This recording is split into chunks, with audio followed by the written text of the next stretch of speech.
Bismillahirrahmanirrahim. Assalamualaikum warahmatullahi wabarakatuh. Kembali lagi dengan kakak. Gimana kabarnya anak-anak? Mudah-mudahan semua dalam keadaan sehat dan selalu dalam lindungan Allah Subhanahu wa Ta'ala. Di sini kakak akan menjelaskan siapa sih Muhammad Al-Fatih itu, dan katanya itu Muhammad Al-Fatih sang penakluk Konstantinopel. Jadi Muhammad Al-Fatih atau disebut Mehmed juga itu dikenal secara luas dengan sebutan Fatih Sultan Mehmed, yaitu seseorang yang merupakan penguasa Utsmani ke-7 dan berkuasa pada 1444 Masehi sampai dengan 1446 Masehi dan 1451 Masehi sampai 1481 Masehi. Adapun capaiannya yang paling dikenal luas adalah penaklukan Konstantinopel pada tahun 1453 Masehi yang mengakhiri riwayat Kekaisaran Romawi Timur yang telah berkuasa selama 11 abad. Wah, lama sekali ya. Menjadikannya mendapat julukan sang penakluk Al-Fatih. Muhammad Al-Fatih juga dikenal sebagai pemimpin yang cakap dan mempunyai kepakaran dalam bidang ketentaraan, ilmu pengetahuan, matematika, dan menguasai 6 bahasa saat berumur 21 tahun. Nah, gimana gak cerdas coba? Umur 21 tahun aja udah menguasai 6 bahasa. Kita mah boro-boro kan ya. Cuma paling bahasa daerah doang, bahasa Indonesia. Bahasa Inggris, bahasa Arab mungkin belum tentu kita spasi beliau gitu kan. Dia juga dikenal sebagai pahlawan Turki maupun di dunia Islam secara luas.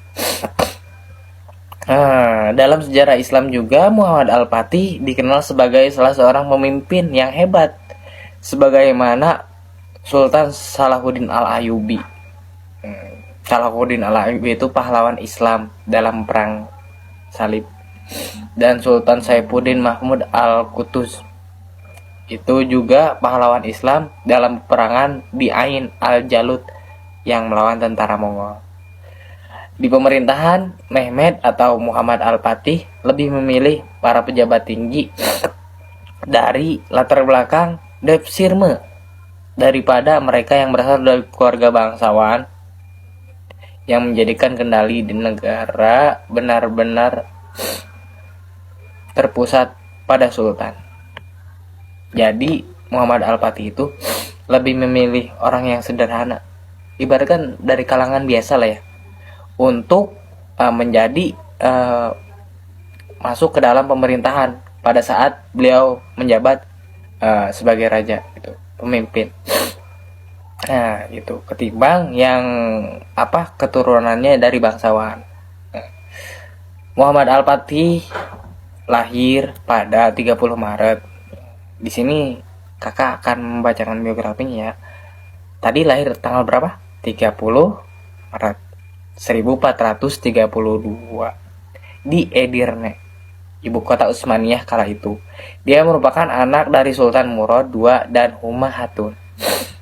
Sultan Murad II memiliki perhatian yang besar terhadap pendidikan anaknya. Ia menampa buah hati agar kelak menjadi seorang pemimpin yang baik dan tangguh. Perhatian tersebut terlihat pada Muhammad Al-Fatih saat kecil yang telah menyelesaikan hafalan Al-Quran 30 juz kan. Masya Allah ya. Mempelajari hadis-hadis, memahami ilmu fikih, belajar matematika, ilmu falak, dan strategi perang. Selain itu Muhammad juga mempelajari berbagai bahasa seperti bahasa Arab, itu yang tadi yang menguasai beberapa bahasa Arab, Persia, Latin, Yunani. Tidak heran pada usia 21 tahun, Muhammad Al-Fatih sangat lancar berbahasa Arab, Turki, Utsmani, Persia, Ibrani, Latin, dan Yunani. Nah, saat Muhammad Al-Fatih berusia 11 tahun, dia dikirim untuk memerintahkan Amasya, suatu tradisi Utsmani yang mengutus para Shehzade. Apa sih Shehzade itu? Yaitu pangeran yang sudah cukup umur untuk memerintah di suatu wilayah sebagai bekal bila naik tahta kelak. Gitu. Umur 11 tahun aja udah dikirim kan untuk memerintah gitu suatu daerah gitu kan. Benar-benar kan. Nah, Murad juga mengirimkan banyak guru untuk mendidik putranya. Yang diantaranya adalah Mualla Ghurani. Nah, ketika dikirim itu Muhammad Al-Fatih itu tidak biarkan, akan tetapi ada pembimbingnya, gurunya, yaitu Syekh Muhammad Syamsuddin bin Hamzah, salah satu ulama yang berpengaruh kala itu, juga menjadi guru dan orang terdekatnya, membuatnya sangat mempengaruhi Mehmed atau Muhammad Al-Fatih sejak usia muda, utamanya dalam masalah pentingnya penaklukan Konstantinopel. Gitu. Pada periode pertama masa kekuasaan Muhammad Al-Fatih, pihak Utsmani diserang kerajaan Hongaria yang dipimpin Janos Hunyadi yang melanggarkan gencatan senjata yang tertuang pada Perjanjian Szeged 1444 Masehi. Dalam keadaan seperti ini, Muhammad Al-Fatih meminta ayahnya untuk kembali naik tahta, tetapi Murad menolak. Sebagai balasan, Muhammad Al-Fatih menulis surat. Ketika ditolakkan untuk menaikkan tahta lagi, balik lagi itu, Muhammad Al-Fatih menulis surat ke ayahnya. Bila ayah adalah sultan, datanglah dan pimpinlah pasukan ayah. Gitu ke bapaknya. Bila aku adalah sultan, aku merintahkan ayah untuk datang dan memimpin pasukanku.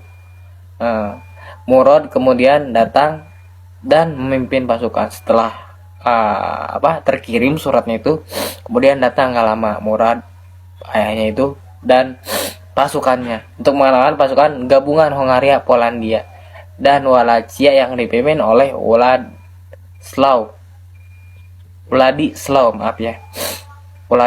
yang ketiga, Wladislaw III, Raja Hongaria dan Polandia, Janos Hunyadi, komandan pasukan gabungan Kristen, dan Mircea II, voivode itu.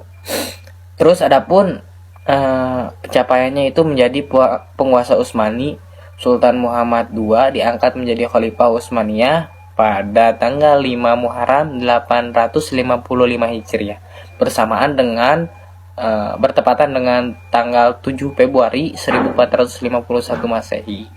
Gitu. Program besar yang ia lakukan adalah menjadi penjabat sebagai khalifah adalah menaklukkan Konstantinopel. Langkah pertama yang Sultan Muhammad lakukan, yang Mehmed lakukan, mewujudkan cita-cita melakukan kebijakan militer dan politik luar negeri yang strategis. Ia memperbarui perjanjian dan kesepakatan yang telah terjalin dengan negara-negara tetangga dan sekutu-sekutu militernya. Begitu. Pengaturan ulang perjanjian tersebut bertujuan menghilangkan pengaruh kerajaan Bizantium Romawi di wilayah-wilayah tetangga Utsmaniyah, baik secara politis maupun militer. Adapun yang selanjutnya itu beliau juga menaklukkan Bizantium. Kapan sih menaklukkannya? Nah, di sini kakak akan jelaskan.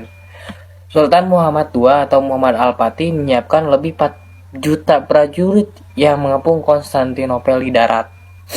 Pada saat mengepung benteng Bizantium gitu, atau Konstantinopel, banyak pasukan Utsmani yang gugur karena kuatnya pertahanan benteng tersebut. Pengepungan yang berlangsung tidak kurang dari 50 hari kala itu benar-benar menguji kesabaran pasukan Utsmani, menguras tenaga, pikiran, perbekalan mereka. Gitu, sampai akhirnya pertahanan yang tangguh dari kerajaan besar Romawi ini terlihat sejak mula sebelum musuh mencapai benteng mereka. Bizantium telah memagari laut